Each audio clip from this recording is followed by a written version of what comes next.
Esta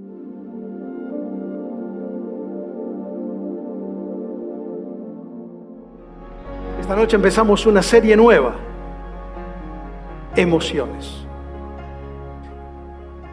que etimológicamente es lo que nos mueve. Eso es una emoción, no es una locomoción, pero es algo que nos mueve, a veces más allá de lo que quisiéramos nosotros. Somos seres emocionales, también racionales, somos seres pensantes, pero ¿por qué hablar de emociones? Parece una cuestión un poco frívola. Nosotros venimos aquí y tendríamos que hablar de Dios, del Espíritu Santo, del Apocalipsis, y estamos hablando de las emociones. Bueno, mi querido, estamos en una época, en una sociedad fundada en la emocracia. Eso es la posmodernidad. Este es un término de George Bernard Shaw que ya muchos sociólogos lo están tomando para plantear este nuevo planteamiento de la vida, esta nueva lectura de la sociedad. No es democracia. La democracia, que es el gobierno, la palabra kratos o cracia es gobierno. La democracia es el gobierno del pueblo. Pero ¿qué es la emocracia? Sácale la D. Es el gobierno de las emociones. Si usted esto lo aplica a la política, bueno, muchos sociólogos lo aplican a la política y dicen, lo que gobierna en realidad no es el pueblo, sino que el gobierno manipula las emociones del pueblo. Y gobierna a través de manipular las emociones. Imagínense, el Imperio Romano, 1/3 del presupuesto del imperio era para el circo. Y ellos decían, pan y circo, a la gente hay que entretenerla y mantengamos siempre efervescentes las emociones. Mientras la corrupción viajaba por autopista. Pero es más que eso también. La emocracia es poner a las emociones como la Corte Suprema de Justicia. Es decir, es la Corte final a la que se apela. Por tanto, si yo siento algo, es verdad. Voy a explicar después esto, pero el apóstol Pablo dice a los filipenses, en el capítulo 3, habla de una sociedad, él está anticipando, una sociedad, dice que va camino a la perdición, y dice que esa sociedad que va camino a la perdición, dice, cuyo Dios es el vientre. ¿Ha escuchado esa frase? ¿O la ha leído en la Biblia? Dice, esa sociedad que va camino al fracaso es una sociedad cuyo Dios es el vientre. ¿Qué quiere decir eso? ¿Que se van a dedicar a comer? Bueno, en el paganismo, en el pensamiento griego y también en el pensamiento oriental, el vientre era el asiento de las emociones. Eran mucho más inteligentes que nosotros, porque nosotros cuando queremos hablar de emociones dibujamos un corazón y siempre hablamos desde el corazón. Pero ellos decían, el centro de las emociones es el estómago. En verdad, cuando usted sienta lo que sienta, el primer lugar biológicamente que usted lo siente es en el estómago. Por eso cuando está nervioso se constriñe, o se estriñe, mejor dicho, o le sale una úlcera, o tiene mariposas en el estómago cuando está enamorado, pero todo se procesa desde el estómago. Por eso el término que en la Biblia aparece como corazón, en el griego realmente es entraña, cuando ellos hablaban del amor entrañable. ¿Qué quiere decir el amor entrañable? Porque las entrañas eran lo más profundo. Era, para ellos entendían, como entendían la anatomía, decía, los intestinos son la parte más interior. Entonces, cuando vos a una persona le decís que lo amás de lo más profundo, te hablo desde mis entrañas. Por eso el vientre era el asiento de las emociones. Y Pablo dice, esa va a ser una sociedad que su Dios va a ser lo que sienten ellos, sus emociones. En la modernidad, René Descartes dijo, bueno, el valor eje de la sociedad ya no es como en el medioevo, que era la creencia, creo, luego existo. René Descartes dijo, no, lo importante es la razón, pienso, luego existo. Pero vino el posmodernismo y planteó eso, lo redefinió y dijo, no, no es pienso, luego existo, es siento, luego existo. El tema es que el pensamiento es algo que se puede discutir. El pensamiento se abre a ser interpelado. Entonces vos pensás algo y yo puedo refutar lo que vos estás pensando desde el análisis crítico y refuto un pensamiento con otro pensamiento y así progresa el pensamiento. Pero el sentimiento no se puede refutar con otro sentimiento. Yo siento eso y como yo lo siento, es así. Entonces, si lo sentís, es verdad. De modo que se redefinió la sexualidad. No voy a hablar ahora de la ideología de género, pero la ideología de género no tiene un sustento analítico científico, es filosófico, que parte de cómo que la sexualidad no se define a través de lo biológico y lo científico, sino a través de la autopercepción emocional que la persona tiene. Siento, y como siento, es verdad. El sentimiento no se discute, no se critica, no se analiza, no se refuta como el pensamiento. Entonces, ¿es un tema para hablar o no? El tema es que todos lidiamos, y voy a bajarlo a lo práctico ahora, con diferentes emociones. Y hoy quiero analizar con ustedes una de esas emociones con la que todos luchamos, el desánimo. Lo que pretendemos a través de estas reflexiones que vamos a tener a través de varios domingos no es enseñar cómo reprimir las emociones o cómo negar nuestras emociones. No podemos negarlas ni reprimirlas, sino cómo educar. Las emociones, como el carácter, se educan. El carácter es educable, las emociones se educan. Hoy hay corrientes de psicología que hablan de la gestión de las emociones. Así que busque su Biblia, Nehemías capítulo 4, vamos a arrancar allí, Nehemías capítulo 4. Nehemías está en el Antiguo Testamento. Si abre la Biblia a la mitad, está el libro de los Salmos. Vuelve un poquito hacia atrás, hacia el principio. Está el libro de Job. Siga más atrás, está el libro de Esther. Y va a llegar al libro de Esdras y va a llegar al libro de Nehemías.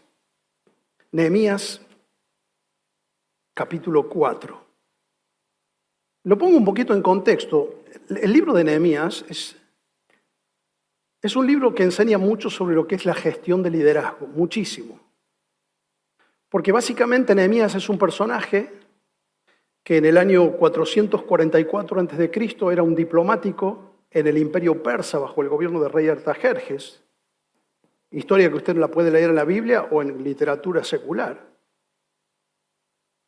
Y él acepta el desafío, el llamado de Dios para reedificar la ciudad de Jerusalén. Jerusalén había sido destruida, el pueblo había sido llevado al cautiverio, los muros y sus puertas habían sido quemadas, el templo había sido reedificado.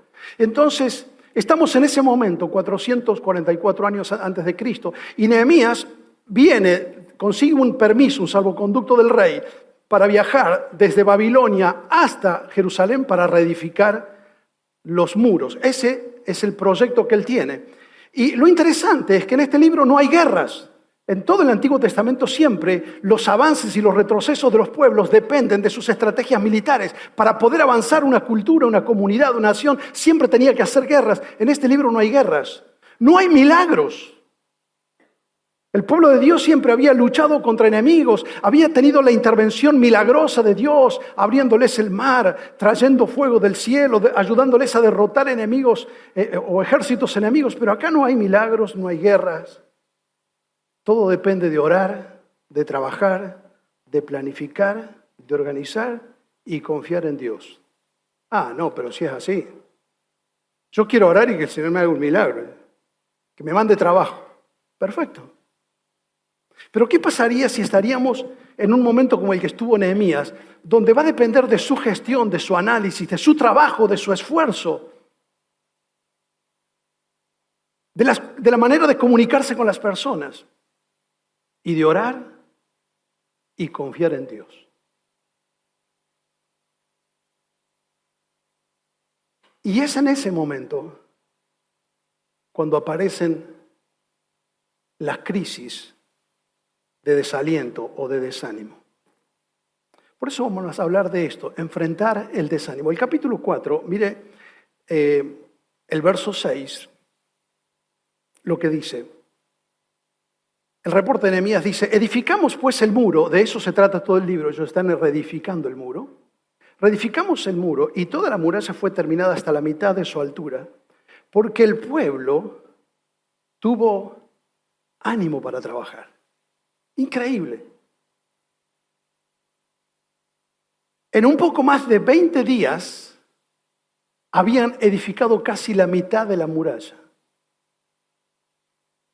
Y da una explicación, es que el pueblo estaba entusiasmado, estaba con ánimo, estaban con ganas, estaban, lo que nosotros decimos, motivados. Ahora salte al versículo 10, solamente 3 versículos más adelante, y dice, y los de Judá dijeron, las fuerzas de los acarreadores se han debilitado, y el escombro es mucho, y no podemos edificar más el muro.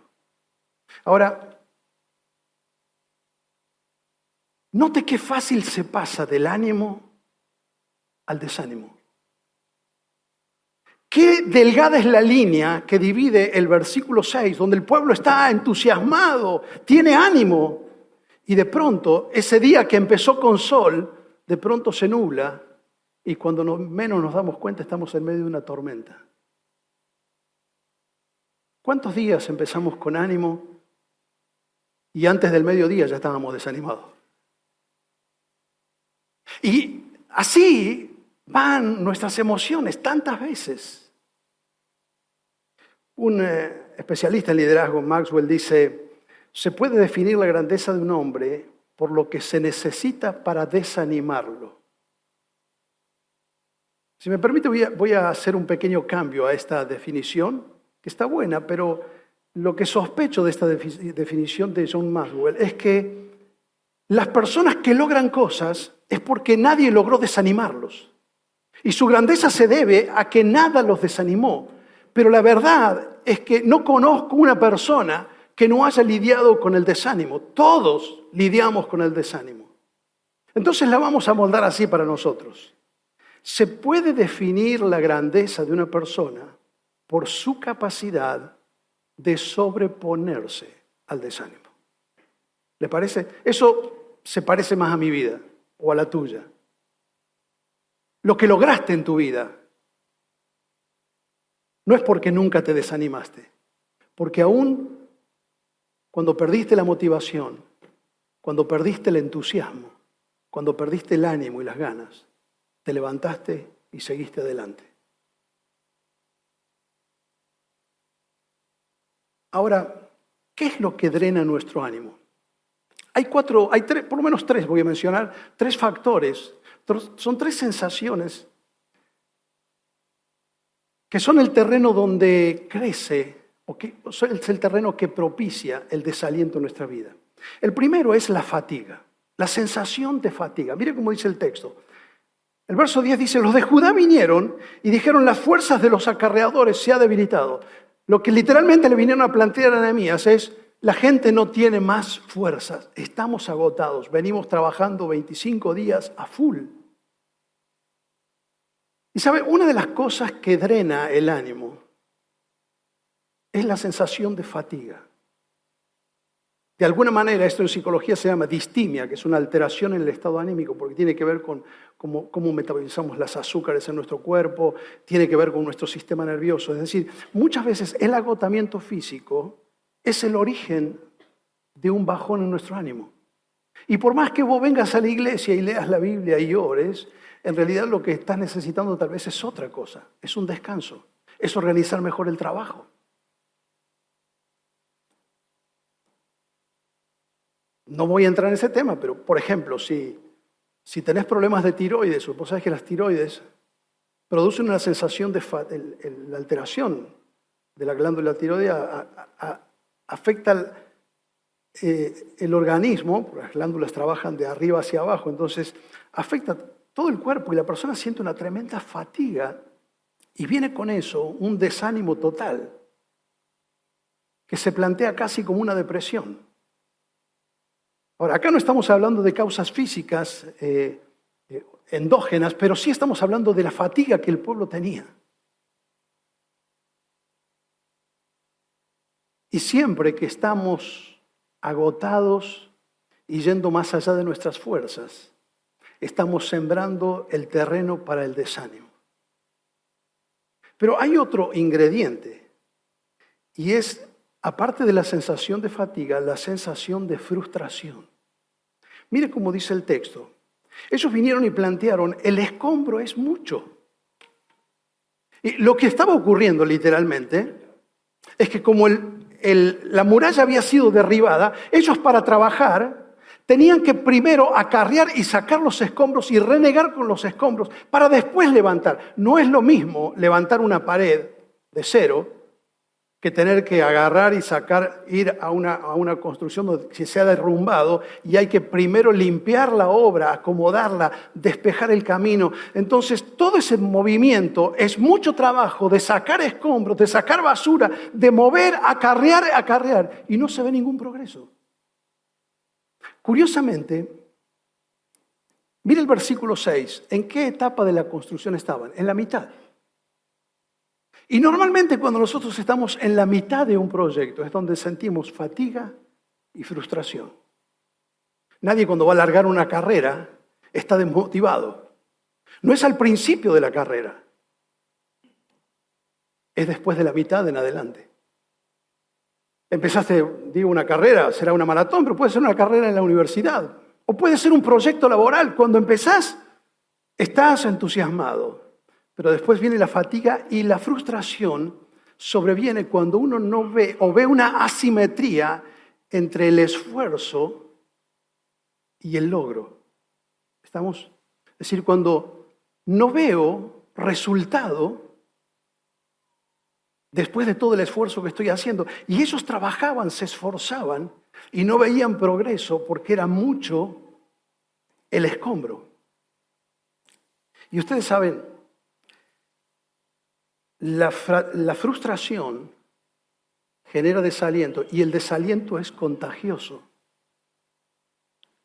Los que primero plantearon esto fueron la tribu de Judá, pero después se sumaron todos.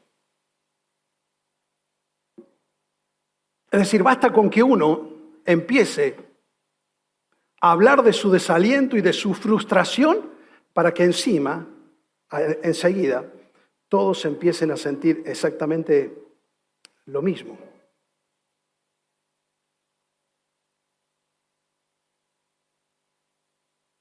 Pero hay algo más. Es que la frustración que ellos están viviendo está alimentada también porque hay gente que les está haciendo oposición. Dice el verso 11, nuestros enemigos decían que no sepan ni se enteren hasta que entremos en medio de ellos y los matemos. Ahora, cuando estás con poca fuerza física, cuando no ves resultados del esfuerzo y cuando tenés gente que te hace la contra, es un combo perfecto para el desaliento. Así estaban. Pero hay una sensación más, aparte de la sensación de fatiga y de frustración, es la sensación de fracaso. El fracaso es cuando la frustración ya se ha pronunciado tanto que la persona está lista para renunciar. Miren lo que ellos dijeron. Vinieron y le dijeron a Nehemías, no podemos edificar. Es decir, lo que está planteando es, hay que suspender la obra. No se puede continuar, no se puede avanzar.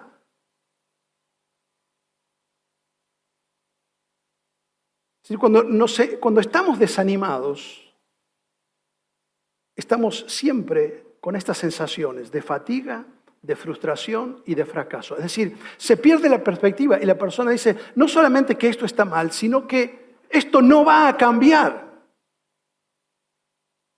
Y ya la persona no dice algo está mal, dice todo está mal.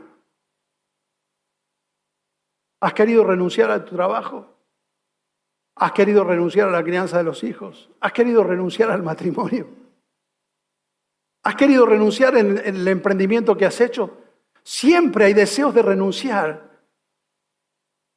Cuando no vemos los resultados que esperábamos, cuando nos sentimos fracasados y pensamos que esto no va a cambiar. Saben, el desánimo se encuadra dentro de un pensamiento fatalista, de exageración, de una reacción desproporcionada y se alimenta especialmente por lo que otros dicen.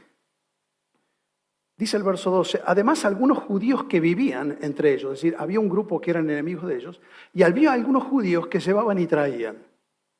Siempre hay eso. Gente que vivían con los enemigos de Nehemías que estaba construyendo, y se juntaban con ellos y venían y le traían noticias y le decían, algunos que vivían entre ellos, continuamente nos decían que ellos nos iban a atacar por sorpresa.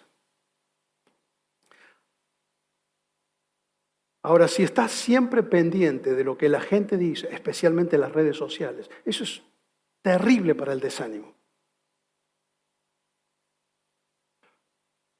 O tal vez por lo que te han dicho hace muchos años cuando eras muy pequeño.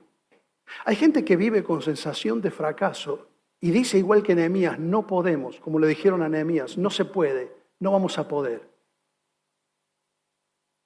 Porque tal vez de pequeños fuimos comparados o nos dijeron no servís para nada o sos un inútil, sos un estúpido. Vas a fracasar en todo lo que emprendas, pobrecito el que se case con vos. Y entonces uno va con eso en la cabeza y después cuando erra el camino y fracasa en algo, dice, y lo que pasa es que yo de chiquito soy así. Porque hemos ido encajonando nuestra percepción de nosotros a partir de lo que otros tal vez nos han dicho. Y con todo esto está lidiando Nehemías.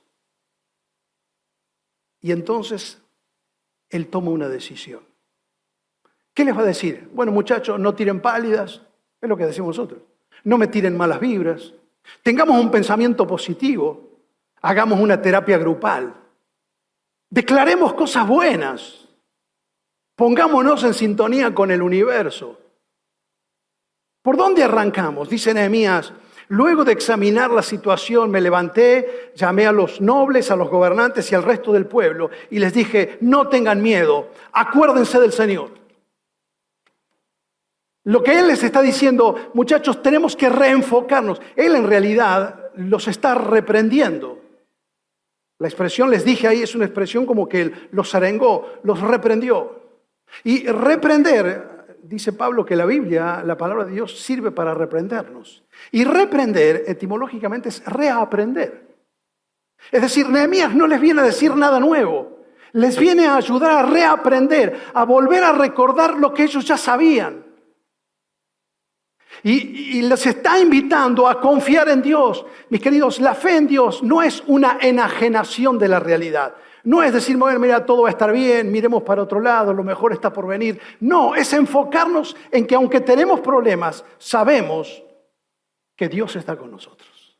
Sabemos quién es Dios. Y Él les dice, recuerden, acuérdense del Señor. No es un acto simplemente intelectual de recordar el pasado. Es actuar en consecuencia, como cuando dice el libro de Eclesiastés, acuérdate de tu Creador en los días de tu juventud. Eso quiere decir hacer algo en consecuencia. Cuando dice la Biblia que Dios se acordó de Ana y le dio un hijo, no quiere decir que Dios estaba distraído y dice, cierto, mira, me acuerdo hoy de Ana. No, significa hizo algo en favor de. Y lo que Nehemías se le está diciendo es, tenemos que volver a enfocarnos en Dios. En vez de enfocarnos en las situaciones, enfocarnos en la realidad de quién es Dios para nosotros. Y eso es lo que define nuestra vida. Presta atención que no estoy diciendo ignorar la situación. No estoy diciendo negar la realidad. Estoy diciendo hacer foco, enfocarnos en quién es Dios. Como cuando usted toma una foto. Si toma una foto desde así, y por ejemplo quisiera tomar una foto, usted tal vez hace foco en el rostro. Pero eso no significa que va a ignorar, todo lo demás va a salir, está en el cuadro. Todo lo que está alrededor del foco va a salir en la foto. Pero usted tiene un foco. Y esto es lo que les está diciendo Nehemías. Acordémonos del Señor, porque Él es grande y asombroso. Note que Él no les habla de la bondad de Dios, de la gracia de Dios, de la misericordia de Dios, del amor de Dios.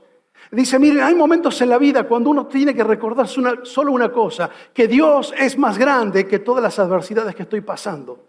que aunque estoy en medio de circunstancias difíciles, si estoy caminando en la voluntad de Dios, si tengo al Señor en mi vida,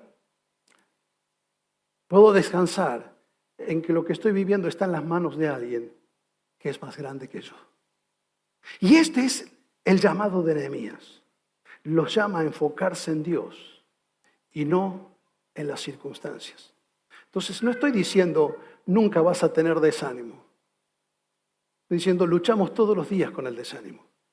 No podés vivir en Argentina y no pasar algún momento de desánimo. Pero nosotros no nos enfocamos en las circunstancias. Cuando nos reunimos como iglesia, cuando nos reunimos como pueblo de Dios, nos reunimos para celebrar la presencia de Dios. Recordar que somos parte de algo más grande que nosotros mismos. Mire cómo le dice Nehemías. Peleen por sus hermanos, por sus hijos, por sus familias. Tienen todavía más allá de esta realidad. No se queden mirando el ombligo. Miren que ustedes son parte de algo más grande, algo que los trasciende a ustedes. Cuando la persona se enfoca en sí mismo, se va a desanimar fácil. Tengan un proyecto de trascendencia en la vida. Por eso cuando nos reunimos como pueblo, cuando sabemos que somos parte del proyecto de Dios, de la familia de Dios, que somos parte de algo que es más grande que nosotros mismos, cuando abrimos la palabra, cuando celebramos la presencia de Dios, cuando adoramos a Dios como hemos hecho esta noche, estamos recordándole a nuestro corazón que estamos en las manos de alguien que es más grande que nuestra realidad y que nuestra adversidad. ¿Y qué ocurrió? Mire lo que ocurrió. Una vez que nuestros enemigos se dieron cuenta de que conocíamos sus intenciones y que Dios frustró sus planes. Ahora, cuando usted ve esta frase en el libro de Nehemías, vuelvo a decir, no es que hay intervenciones milagrosas, que Dios mandó una nube, un ángel, algo. No.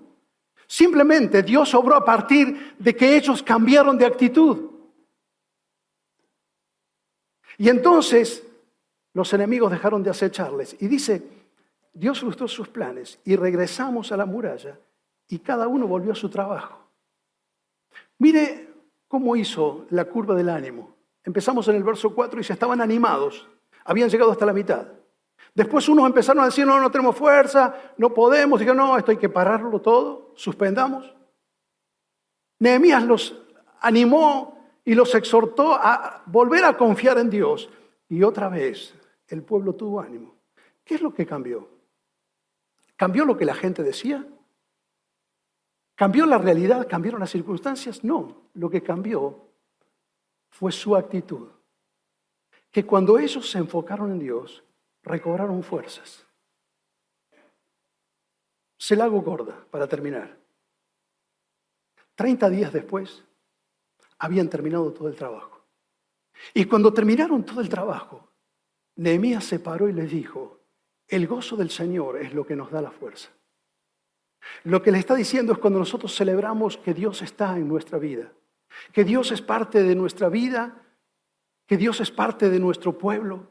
Cuando celebramos quién es Dios entre nosotros, volvemos a recobrar nuestro ánimo. Lo único que había cambiado es que ellos habían recuperado el entusiasmo. A propósito, esa palabra está formada por 3 palabras griegas.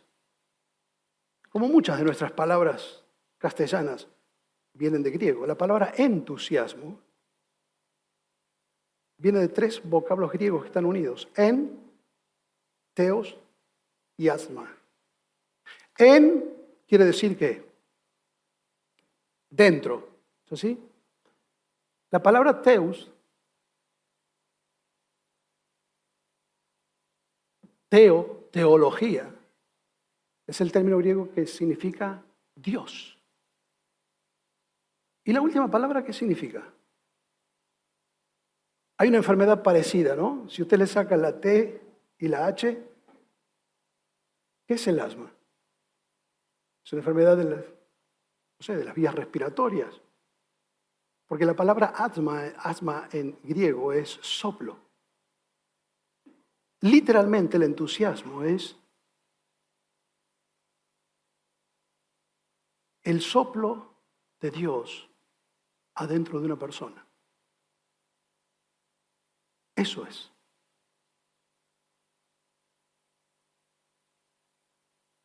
Y si hay alguien con propiedad para decir, el soplo de Dios está en mi vida, según lo que dijo Jesucristo, que todos los que creerían en Él tendrían el Espíritu Santo y sería como un río dentro de ellos. ¿Se acuerdan cuando Jesús dijo esto? Y Él dijo, todo aquel que cree en mí tendrá un río dentro de su interior que fluirá. Cuando una persona rinde su vida a Jesucristo, no está adhiriendo a una religión, está reconectándose con su Creador, y solamente esto es posible a través de Jesucristo. Por eso cuando una persona entrega su vida a Jesucristo, Dios le da su presencia a través del Espíritu Santo. Es el soplo de Dios dentro de la persona. ¿Para qué? Para animarlo. Cuando vengan las tormentas, cuando vengan las críticas, cuando vengan los fracasos, cuando venga la fatiga, cuando venga la sensación de frustración, volver a levantar nuestros ojos y recordar la presencia del Señor en mi vida sigue estando. Y eso es más grande que cualquier circunstancia. Por eso no niego la realidad, pero decido hacer foco en mi relación con Dios.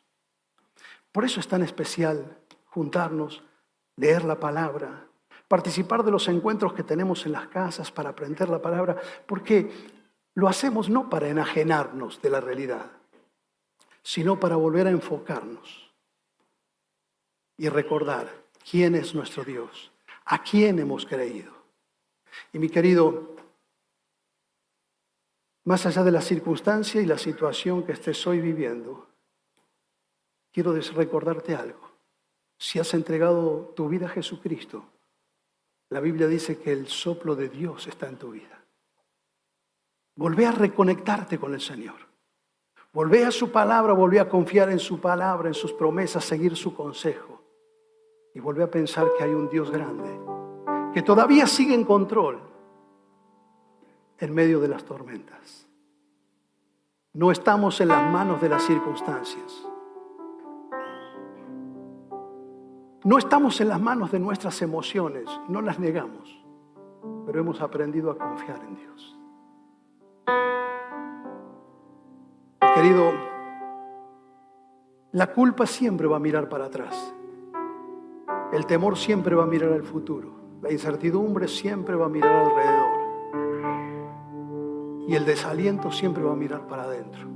Pero la fe, además de mirar para adelante, para atrás, alrededor y para adentro, mira para arriba. Y recuerda quién es Dios. Recuerda su amor, su fidelidad, su bondad, su gracia, su grandeza. Y eso es lo que te va a sostener en las luchas del camino. Padre, gracias te damos porque podemos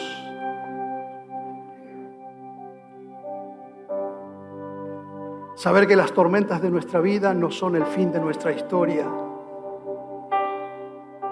que no hemos sido arrojados a la existencia, abandonados a la existencia sin sentido, que somos parte de algo mucho más grande que nosotros, que hemos sido creados por ti, que nos has incluido en tu plan al enviar a Jesucristo a morir por nuestros pecados, y que ahora tu Espíritu Santo vive en el corazón de todos tus hijos.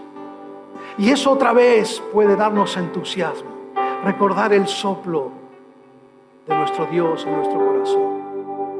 Recordar que Él sigue soplando con su palabra, que Él sigue soplando con su Espíritu, que su presencia nos sigue sosteniendo.